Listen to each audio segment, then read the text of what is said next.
Morning guys, I'm here at Elm Bungalow, the home quarantine kitchen. Just wanted to do a little video this morning about bread, basically. So we'll go quickly through the ingredients.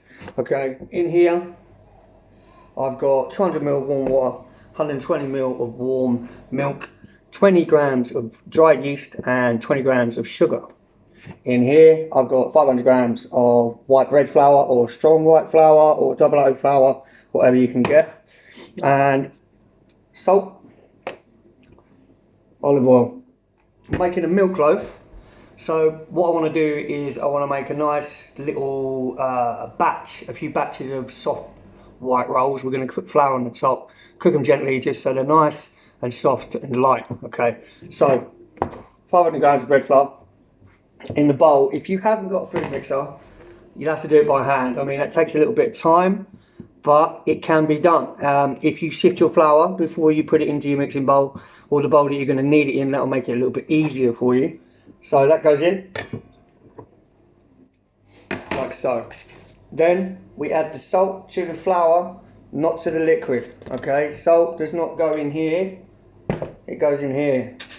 Good couple of pinches, that just gives it flavour, and it makes your bread nice and wholesome. Olive oil. Good glug, guys. I could say 50ml, I could say 40ml, I could say 100ml if you wanted. In honesty, a good swizzle, a good glug, okay? A decent amount. Now this makes your bread soft, okay guys? It makes it nice, it makes it luscious, it makes it beautiful, and it helps the rise, okay? It strengthens all those glutens and those structures inside the bread to give it a nice puff, so when you eat it, it's lovely, okay? So, as you can see, I've got my yeast, I've got my milk, I've got my water, and I've got my sugar in here.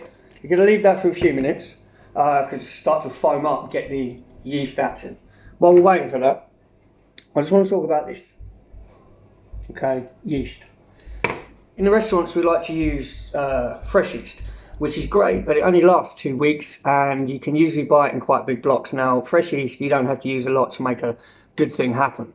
So I would urge you, especially times like now, if you can get hold of it, please do. Fast action or fast bake or easy action yeast, something like that. So yeast, what it needs is basically, this is what makes your bread rise. Okay, this is what helps you. It's the bacteria, and as we all know, if you don't, bacteria needs 4 things to survive. Okay guys, it needs time, moisture, food, and warmth. We're giving it all that in there. Okay, so in there's the sugar, that's the food. The warmth, well, that's the warm water and the warm milk. The time, that's us letting it feed, so it moves on and starts foaming up. That's the reaction of the bacteria. And warmth, obviously the milk, and the sugar and the milk and the water is the warmth. Also, that's the moisture. Okay, so we leave that alone just a few minutes just to do what it needs to do. So while I'm waiting for that, we spoke about yeast. So here at the Elm Bungalow, we've decided during the coronavirus situation and this lockdown, which is driving everybody crazy, that I would start a little thing called Quarantine Kitchen. Now, I'm not a superstar chef. I'm not Gordon Ramsay. I'm not one of the big guys that you see all over the TV or anything like that. I don't have a load of money, especially now, like none of us do. However, I just wanted to share my skills. I spent 25 years in the catering trade, and everything from a greasy spoon up to high-end fine dining stuff. And I just thought, well, as we all know, the restaurant and pub business is pretty much decimated. So I thought, well, how can I help people using my skills? And I thought, I'll tell you what, I'll do a YouTube channel.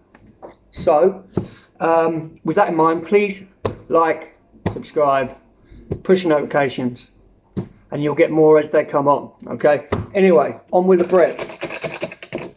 So I've got my yeast, got my sugar, got my water and my milk in here. That goes straight into your mixer. Okay, take your mixer, secure it in place, dough hook attached. If you need to know what one of them is, it looks like that. Don't use a paddle, and for God's sake, don't use a whisk. You just get a nasty gloopy mess. Your kids might have fun thinking it's glue, but it's not. Once it dries, it's hard to get off, okay? So,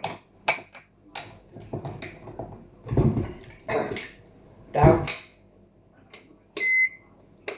Turn it on. Now, you want this on a low, okay guys, low. Put it on 1 for about 5 minutes, and then we turn it up to about 4 for about another 15-20 minutes. So I'll see you then.